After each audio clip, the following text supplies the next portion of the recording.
文化部是按算明年要办第3届国家语言法定会议，为着要收集地方的意见，台湾台语全国政策论坛是对13开始举办4场，头一场是办伫咧台南的成功大学。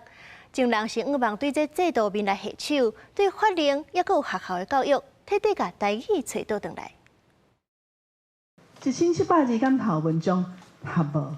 这是咱推算20档台语教育这个结果。 教育部认定23700字是脱离册美句的标准。不过，新台文系主任陈丽君讲，咱台语教育设20档，高中3年的囡仔所不报一半的量，学校台语教育出问题。为了要收集大家对台语推测政策的看法，台湾台语全国政策论坛要伫北中南东小线举办4场。13由南部论坛拍头阵，伫咧第一线的台语老师讲，台语教育的政策要一贯化。为国校的时阵，咱爱先开始学音标啊。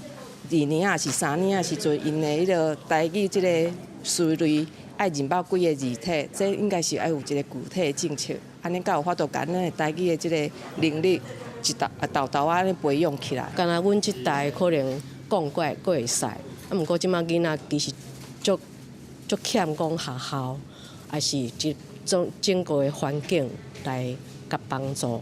无论是讲台语的环境制度，台顶大咖拢互相分享交流。陈丽君也基英国爱尔兰保存保育的来讲，包括法律地位的保障、教育体系改革、语言地位的重新建构，尤其是爱建立制度、投入资源，安尼台语福建才有希望。语言文化要保存，毋是单靠爱台湾，也是讲感情安尼尔，爱有制度的支持。